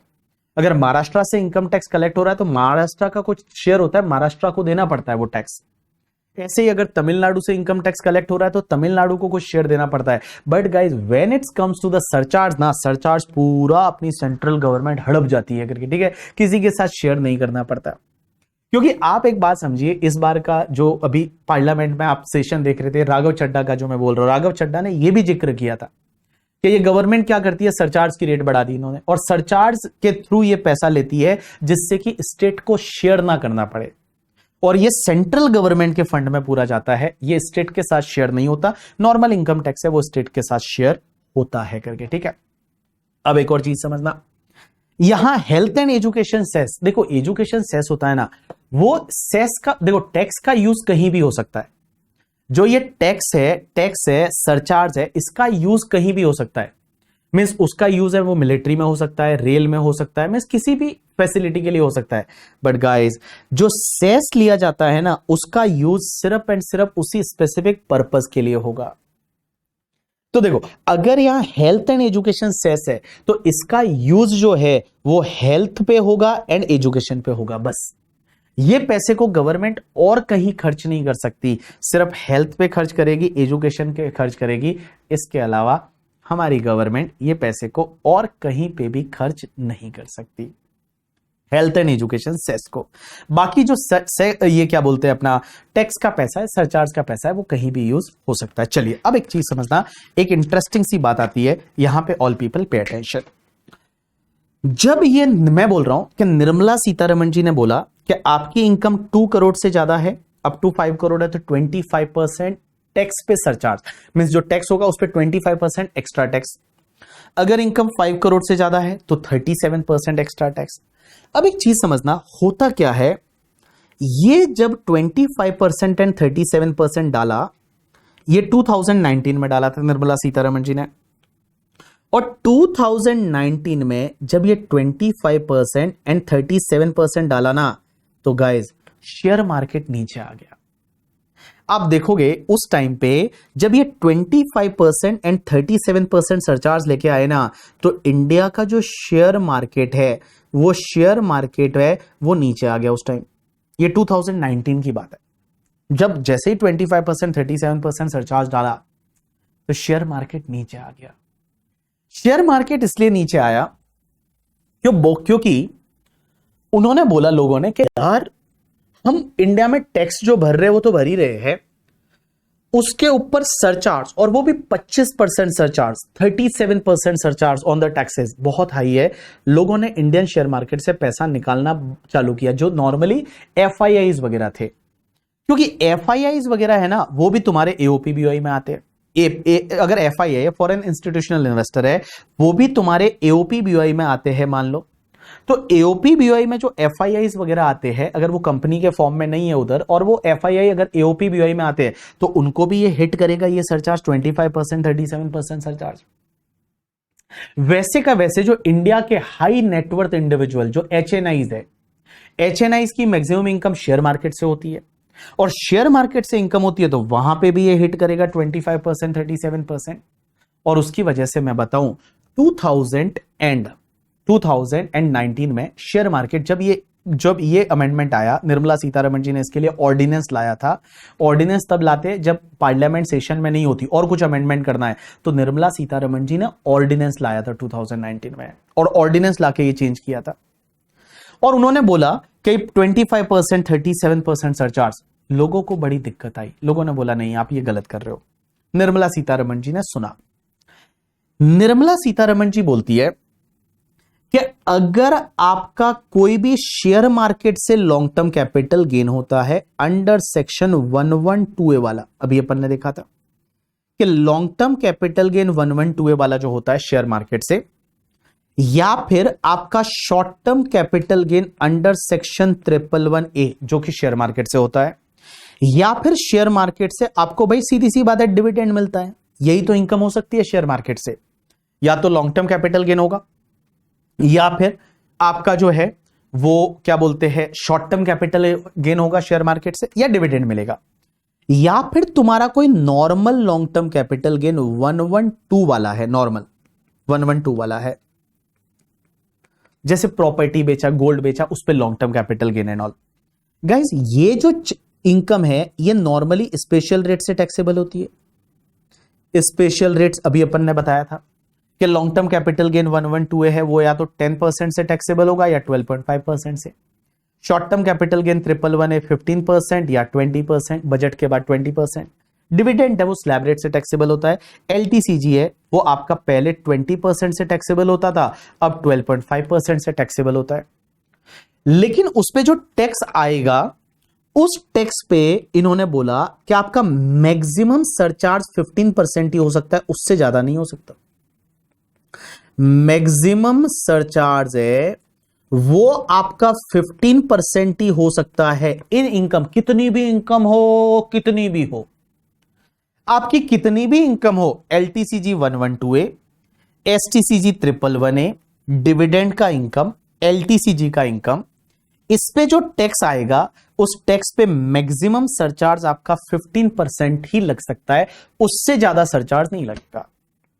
मींस इन सिंपल वर्ड ऐसा बोलूं कि आपको 25% एंड 37% का सरचार्ज नहीं लगेगा, यह सरचार्ज नहीं लगेगा। तो ये जो 25% एंड 37% का सरचार्ज है, ये सरचार्ज आपके इन इनकम के टैक्स पे नहीं लगेगा। LTCG 112 A, STCG 111 A, dividend and LTCG, इनका जो भी टैक्स आएगा उस टैक्स पे मैक्सिमम सरचार्ज 15% लग सकता है, उससे ज्यादा नहीं लगेगा। एक एग्जांपल लेते हैं, जैसे मान लो फॉर एन एग्जांपल एक बंदा है जिसका नाम है मिस्टर बीबी। मान लो मैं मिस्टर बीबी, मेरे को लॉन्ग टर्म कैपिटल गेन हुआ और लॉन्ग टर्म कैपिटल गेन है वो मान लो 10 करोड़ का है, 10 करोड़ का लॉन्ग टर्म कैपिटल गेन है, और 10 करोड़ पे लॉन्ग टर्म कैपिटल गेन पे मेरा टैक्स रेट क्या है, तो टैक्स रेट मान लो long term capital gain 12.5% after budget वाला है, 12.5%। तो मेरा जो टैक्स आएगा वो टैक्स आया 10 करोड़ मल्टीप्लाई बाय 12.5%, 1.25 करोड़। सो 1.25 करोड़ है वो मेरा टैक्स आया। अब एक बात समझना, इसमें मैं बेसिक एग्जामिशन वगैरह को थोड़ी देर के लिए इग्नोर कर रहा हूं। 1 करोड़ 25 लाख टैक्स आया, अब इस पे सरचार्ज ऐड करना पड़ेगा।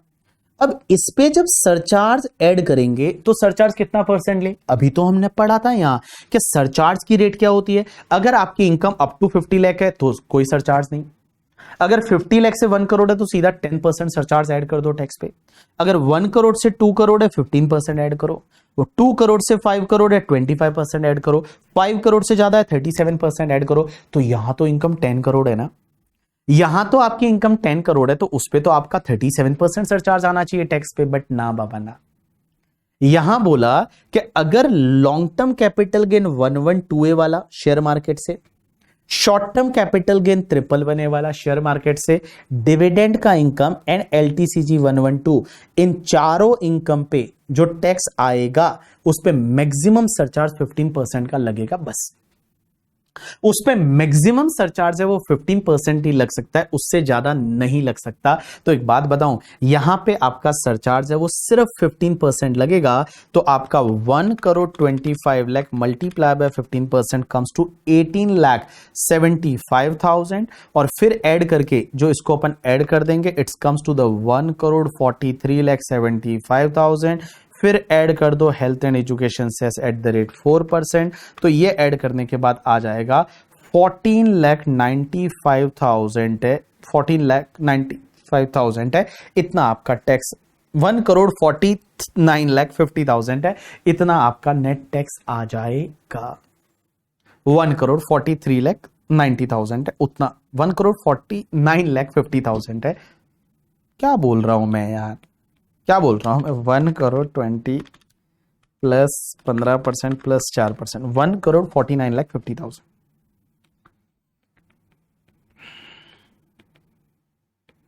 डन। चलो अब एक बात समझना, इधर देखो, इधर देखो, सब लोग इधर देखो, सब डाउट क्लियर होंगे धीरे धीरे धीरे। रुक जाओ अभी, थोड़ा रुक जाओ ना बाबू, हाँ रुक जाओ अभी, ठीक है।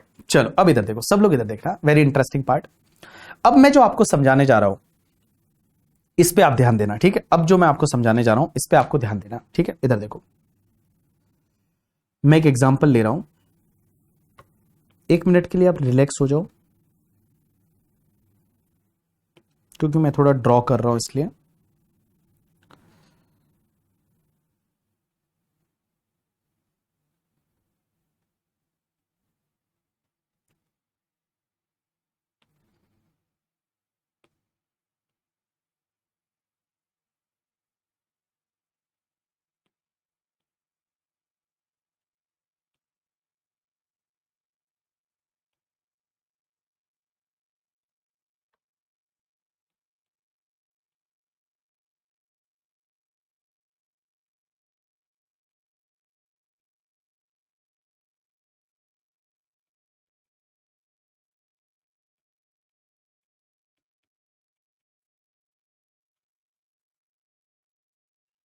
रुक जाओ, सब आ जाएगा, ठीक है। सरचार्ज स्लैब वाइज नहीं लगता। अगर आपकी इनकम उस पर्टिकुलर लिमिट से ज्यादा है, सीधा सरचार्ज ऐड करने का। जैसे 60 लाख है तो जो टैक्स आएगा उस पर सीधा 10% सरचार्ज है। सरचार्ज स्लैब रेट नहीं है, ठीक है। इनकम पे टैक्स स्लैब रेट से लगता है।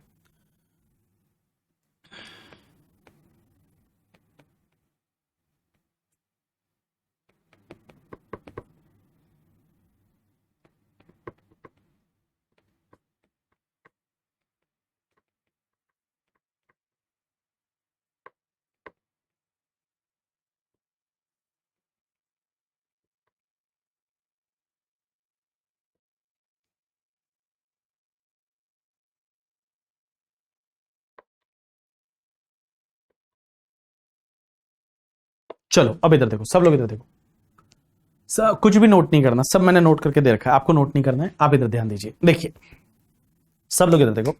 मुझे एक बात बताओ, मैंने एक कॉलम में लूंगा special income. Special income means ये चार इनकम। चार इनकम कौन कौन सी?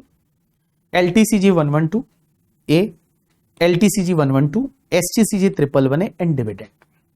तो ये स्पेशल इनकम मींस आपका, स्पेशल इनकम मींस या तो आपका लॉन्ग टर्म कैपिटल गेन 112 वाला है, 112A वाला है, 111A वाला है, या डिविडेंड का इनकम।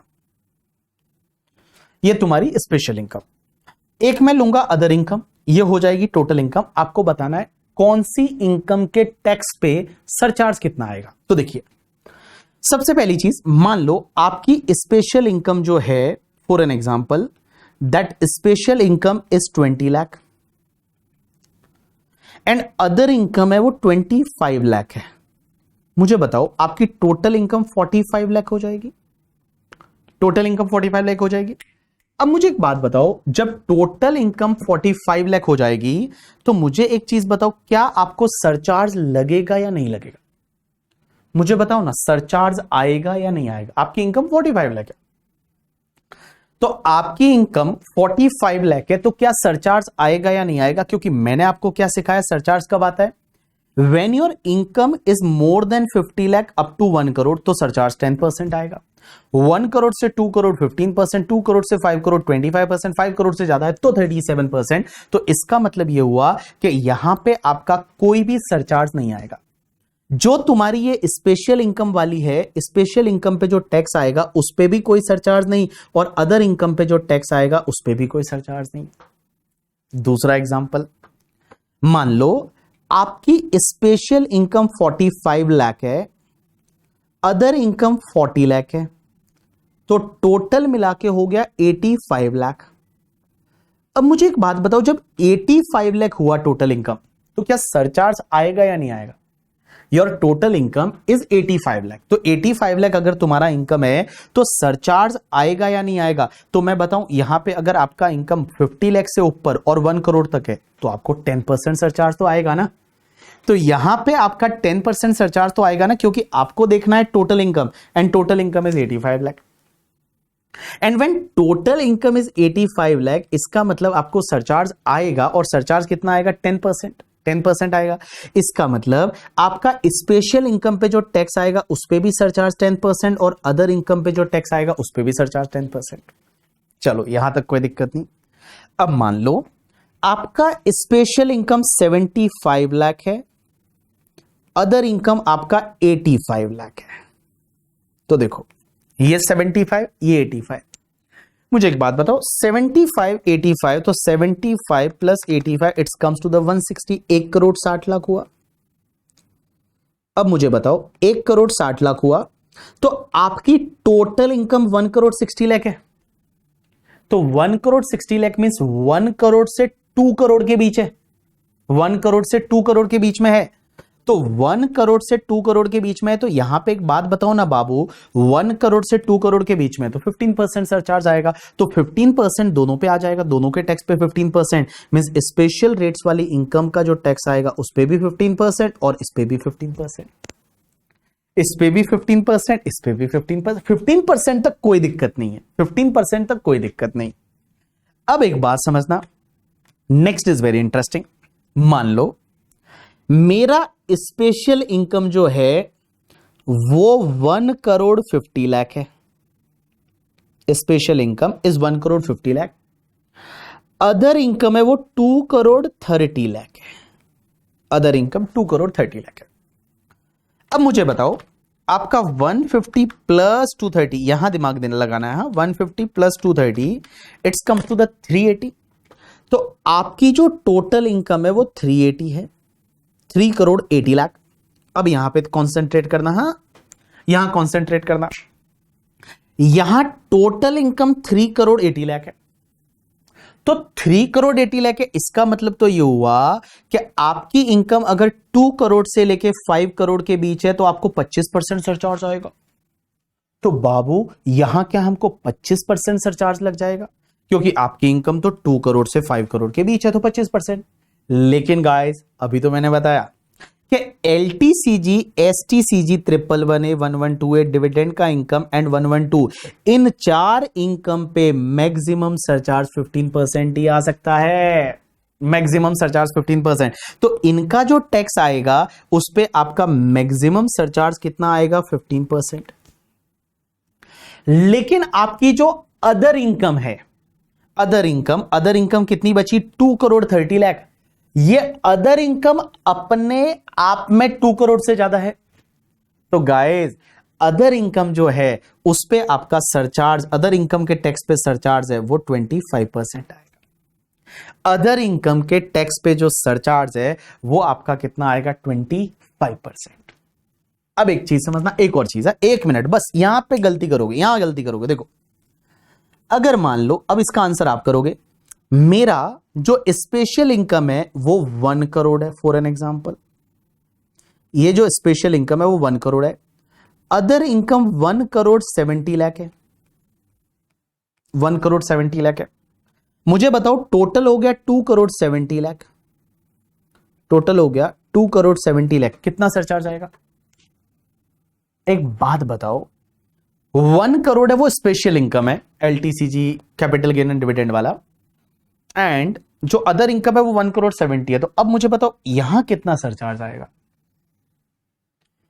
यहां कितना सरचार्ज आएगा? देखो आपकी जो इनकम है वो तो यहां पे 2,70,00,000 है। आप तो टोटल इनकम देखते हो, यहां तो टोटल इनकम देखते हो। तो राइट आंसर इज, एक बात बताऊं, देखो जो स्पेशल इनकम है, देखो आपकी टोटल इनकम 2,70,00,000 मींस 2 करोड़ से ज्यादा है, तो 25% आना चाहिए।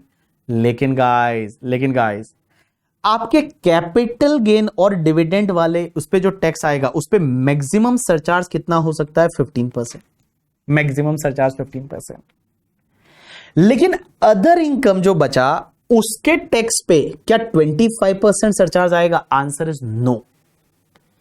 आप एक बात बताओ, देखो आपकी टोटल इनकम 2 करोड़ से ज्यादा है, लेकिन क्या आपकी अदर इनकम जो है, ये देखो टोटल इनकम 2 करोड़ से ज्यादा है, क्या उसमें हाथ जो है वो स्पेशल इनकम का है या नहीं?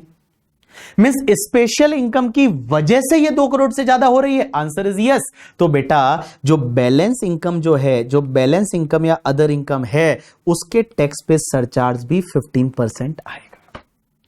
यहां 25% नहीं आएगा। 25% कब आता? कि अगर ये अदर इनकम अपने आप में 2 करोड़ से ज्यादा होती तो यहां 25% आता, बट अदर इनकम अपने आप में 2 करोड़ से ज्यादा नहीं है, तो उस पर्टिकुलर केस में आपका 15% ही सरचार्ज आएगा। 1,70,00,000 के टैक्स पे भी आपका 15% की रेट से ही सरचार्ज आएगा। समझा कि नहीं समझा? एक वापस बोल रहा हूं, एक और चीज समझना, अब देखो इंटरेस्टिंग है। मान लो आपका कैपिटल गेन है वो 40 लाख ही है, ये सबसे इंटरेस्टिंग है, यहां गलती कर दोगे, 40 लाख है। अदर इनकम 1,80,00,000 है, ये 40 लाख है, अदर इनकम 1,80,00,000 है। टोटल कितना हो गया? 2,20,00,000, 2,20,00,000। अब एक बात बताओ, 2,20,00,000। अब आप एक बात बताओ, आपको देखो सबसे पहले है ना, आपको टोटल इनकम देखना है। सबसे पहले आपको टोटल इनकम देखना है। टोटल इनकम कितना है? तो टोटल इनकम 2 करोड़ से ज्यादा है, तो 2 करोड़ से ज्यादा है तो 25% आना चाहिए। लेकिन कैपिटल गेन जो होगा उस पे जो टैक्स आएगा उस पे सरचार्ज मैक्सिमम कितना लग सकता है? 15%। तो यहां 15% लो। अब आप मुझे बोलोगे, अब आपका डाउट ये रहेगा कि सर ऐसा भी तो सोच सकते हैं ना, ये तो 40 लाख की है, तो 40 लाख की है तो सर इस पे तो 10% या बिल्कुल सरचार्ज नहीं होना चाहिए, इसी पे सरचार्ज। क्या ऐसा है? नहीं। देखो, हमेशा focus to the total income. Total income जब 1 करोड़ से ज्यादा है तो 15% तो लगेगा ही लगेगा। टोटल इनकम जो है वो 1 करोड़ से ज्यादा है तो 15% सरचार्ज तो आएगा ही आएगा। आपको यह चेक करना है कि 25%, 37% आएगा या नहीं आएगा। मींस देखो, when your total income is more than 1 crore, जब आपका टोटल इनकम 1 करोड़ से ज्यादा है तो 15% तो आएगा ही आएगा। 15% तो आपका आएगा ही आएगा। आपको यह देखना है 25% आएगा या नहीं आएगा। तो 15% यहां आ गया। अब एक बात बताओ, यहां पे आपका 2 करोड़ से ज्यादा है, 25% आना चाहिए। बट क्या बैलेंस इनकम अपने आप में 2 करोड़ से ज्यादा है क्या? नहीं, बैलेंस इनकम अपने आप में 2 करोड़ से ज्यादा नहीं है। तो यहां पे बेटा, यहां पे सरचार्ज आपका 15% आएगा। यहां पे सरचार्ज है वो आपका 15% आएगा। अब एक और चीज, लास्ट एग्जांपल है, अब समझना। मान लो मेरा ये वाला जो इनकम है वो, फॉर एन एग्जांपल, ये वाला इनकम आपका 2 करोड़ है। 2 करोड़ है। 2 करोड़ लिखते कैसे, तो गरीबों को यह पता नहीं होता। और ये 4 करोड़ है। ये 2 करोड़ है, ये 4 करोड़ है। टोटल इनकम कितना हुआ समझना? टोटल इनकम कितना हुआ समझना? इधर देखना, टोटल इनकम कितना हुआ? तो 4 और 2 6 करोड़ हो गया। 6 करोड़ हो गया।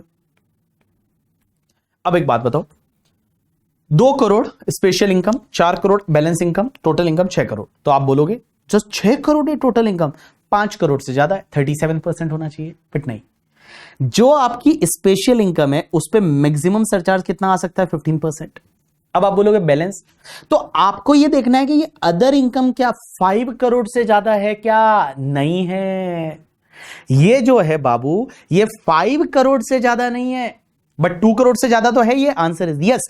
तो इसके टैक्स पे सरचार्ज आ जाएगा 25%। कितना आ जाएगा? 25%। बट मान लो अगर ये 2 करोड़ होता, ये 2 करोड़ एंड गाइस, ये 2 करोड़ एंड ये मान लो 6 करोड़ होता, 6 करोड़,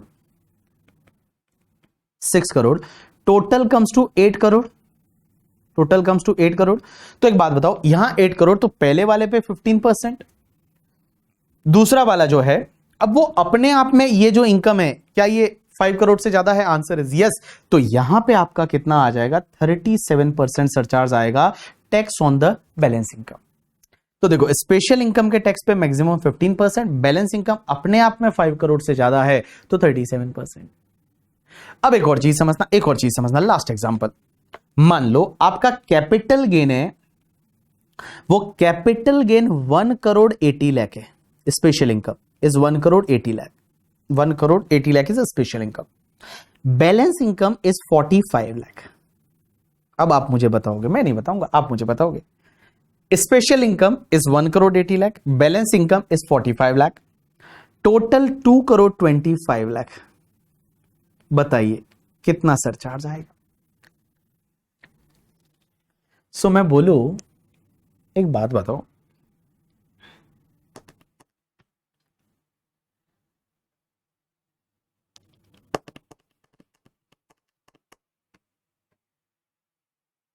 चलो, किसी ने बोला 15% एंड 0%, किसी ने बोला दोनों पे 15%। सो क्या यहां पे 15% एंड 0% आएगा या 15% एंड 15% आएगा?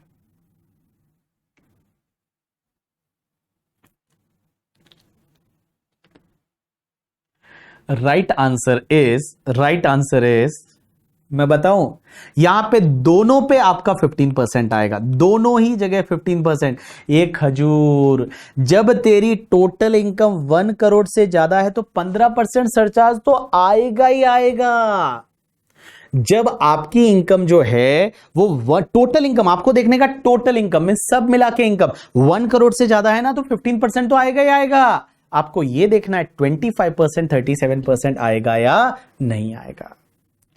भैया आपको ये देखना है कि 25% 37% आएगा या नहीं आएगा। यहां पे आपका 15% तो आएगा ही आएगा when your total income is more than 2 crore 25 more than 1 crore. अब एक बात समझना, मैंने आपकी कॉम्पैक्ट में बहुत ही सिंपल बना के इस चीज को दे रखा है, इतना कॉम्प्लिकेटेड नहीं है। देखो आपको बड़ा सिंपल सा मैंने दे रखा है, सिर्फ ये वाला पॉइंट है ना, इससे आपको ये समझ जाएगा ये है क्या, सिर्फ 4 लाइनें है बस।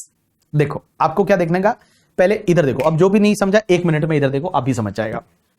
आपकी टोटल इनकम में, टोटल इनकम का मतलब होता है all income, special income, other income सब मिला के टोटल इनकम। अगर आपका अप टू 50 लाख है तो आपको कोई सरचार्ज नहीं है, नो सरचार्ज। अगर टोटल इनकम 50 लाख से 1 करोड़ है तो 10% सरचार्ज। अगर 1 करोड़ से 2 करोड़ है तो 15% सरचार्ज। अब देखो 15% तक आपको कुछ भी नहीं देखना, भले वो स्पेशल इनकम हो, नॉर्मल इनकम हो, कुछ भी हो, 15% तक तो कुछ नहीं देखना। अगर इनकम 1 करोड़ से ज्यादा है, ठीक है, अप टू 2 करोड़ है, आप 15% सरचार्ज ले लो, भले वो स्पेशल इनकम है, नॉर्मल है, कोई भी हो। लेकिन अब देखो, अगर आपकी टोटल इनकम 2 करोड़ से ज्यादा है, means your total income is more than 2 crore and उसमें डिविडेंड या कैपिटल गेन, स्पेशल इनकम भी है। अगर टोटल इनकम 2 करोड़ से ज्यादा है और उसमें स्पेशल इनकम भी है, तो आप एक काम करो कि जो स्पेशल इनकम है उस पे सरचार्ज, स्पेशल इनकम के टैक्स पे सरचार्ज 15%, और जो रिमेनिंग टोटल इनकम है वो कितनी है वो देखो। तो बाकी वाली टोटल इनकम जो है, स्पेशल इनकम को छोड़ के बाकी वाली टोटल इनकम है, वो अगर अप टू 2 करोड़ ही है, वो अगर अप टू 2 करोड़ है, तो बाकी वाली इनकम पे जो टैक्स आएगा उस पे सरचार्ज 15%। बट अगर रिमेनिंग इनकम जो बचा है, जो स्पेशल इनकम को हटा दो, रिमेनिंग इनकम है वो अपने आप में 2 करोड़ से ज्यादा है, अप टू 5 करोड़ है, तो रिमेनिंग इनकम के टैक्स पे सरचार्ज 25%। एंड रिमेनिंग इनकम अपने आप में अगर 5 करोड़ से ज्यादा है तो उस पे 37% सरचार्ज गाइस। तो देखो बड़ा सिंपल है, सिर्फ ये 4 पॉइंट है, ये 4 पॉइंट दिमाग में डाल दिए, आपका काम बन गया। देखो आपको क्या देखने का, टोटल इनकम में सब, स्पेशल इनकम, अदर इनकम, सब income, total income. Total income up to 50 lakh है, कोई सरचार्ज नहीं। 50 लाख टू 1 करोड़ है, 10% सरचार्ज, कोई भी हो income, total income, total income, total income, ठीक है, total income up to 50 lakh है, no surcharge. 50 lakh to 1 crore है, 10% ले लो। 1 करोड़ टू 2 करोड़ है, आप 15% ले लो। अब एक बात समझो, अगर आपकी इनकम 2 करोड़ से ज्यादा है और उसमें स्पेशल इनकम भी है, तो स्पेशल इनकम पे जो टैक्स आएगा उस पे सरचार्ज 15% लो। अब देखो रिमेनिंग इनकम कितनी है, remaining income up to 2 crore है तो 15% सरचार्ज। रिमेनिंग इनकम 2 करोड़ से ज्यादा है, अप टू 5 करोड़ है, तो आपका 25% सरचार्ज। रिमेनिंग इनकम 5 करोड़ से ज्यादा है तो उस पर 37% surcharge. You got my point और नॉट? यस सर, हमको समझ गया। चलिए आप एक काम करिए, आप आज घर पे जाके जो इस बुक में ये वाले पेज पे दे रखा है, दैट इज पेज नंबर 3 पे, वो पढ़ के आएंगे, और पेज नंबर 4 पे जो एग्जांपल दे रखा है वो भी आप करके आएंगे। आज के लिए कुछ नहीं करना है, जितना पढ़ाया है सिर्फ बेसिक टैक्स रेट अपन पढ़ रहे हैं, इसको आप रिवाइज करके आएंगे। कल इससे रिलेटेड अपन काफी सारे क्वेश्चंस वगैरह है वो अपन करेंगे, तो कल अपन क्वेश्चन करेंगे तो और ज्यादा आपके लिए क्लैरिटी बैठेगी। अभी के लिए है वो आप जो है वो सिर्फ यहां तक रिवाइज करके आइए। कंपनी से पहले जो जनरल टैक्स दे रखा है वो आप रिवाइज करके आइए। एंड अगर तो भी आप क्वेश्चन करना चाहते हैं तो आप बिल्कुल करिएगा। एग्जाम्पल नंबर 1 दे रखा है यहां पे, दैट इज एग्जाम्पल नंबर 1 जय वाला, वो क्वेश्चन आप कर सकते हैं। एग्जाम्पल नंबर 1, 2 को मत करिए क्योंकि 2 में डिविडेंड है, मत करिए। एग्जाम्पल नंबर 1 जो दे रखा है वो करिए, और उसके बाद मैंने टेस्ट योर सेल्फ भी दे रखा है, तो टेस्ट योर सेल्फ में अगर आप चाहे तो ये एसके वाला एंड देव वाला, ये 2 आप करके आइए। एसके वाला एंड देव वाला ये 2 करके आइए, एके वाला मत करिए क्योंकि उसमें डिविडेंड है, डिविडेंड को छोड़ दीजिए आप। अगर आप खुद करना चाहे कुछ एग्जाम्पल घर पे जाके, तो एक तो ये एग्जाम्पल नंबर 1 यहाँ पे सॉल्यूशन के साथ दे रखा है वो करना है, और उसके बाद में टेस्ट योर सेल्फ में एसके वाला एंड देव वाला है वो आपको करना है। चलिए आज के लिए इतना बहुत है, कल कंटिन्यू करेंगे। Thanks a lot people, that's enough for today from my side. अच्छा, आपकी जो ड्राइव है गूगल ड्राइव, उसमें एक फोल्डर डाला हुआ है दैट इज इंपोर्टेंट नोट्स करके, तो वो नोट्स वाला फोल्डर खोलोगे, उसमें हमारी टीम आपको जब भी कुछ कम्युनिकेट करना चाहेगी तो वहां पे करेगी। तो आपका डाउट सॉल्विंग का ऐप वगैरह है, उसका लिंक वहीं पे दे रखा है नोट्स करके, उस नोट्स में आप जाके देखोगे तो वहां पे आपको डाउट सॉल्विंग का लिंक दे रखा है करके, ठीक है। चलिए ऑफिस के लिए लेट हो गए, ठीक है, नहीं होंगे, कल से नहीं होंगे, मैं ध्यान रखूंगा। मेरे को याद ही नहीं रहा यार, पढ़ाते पढ़ाते 10 मिनट ऊपर हो गया। चलो कोई बात नहीं, कल से आप लेट नहीं होंगे। Thanks a lot people, that's enough for today from my side. आज जो पढ़ाया प्लीज आप रिवाइज करके आइए, और जो मैंने क्वेश्चन बोले एसके वाला, देव वाला और एक और क्वेश्चन बोला है वो आप जरूर करके आइए। आज के लिए इतना बहुत है।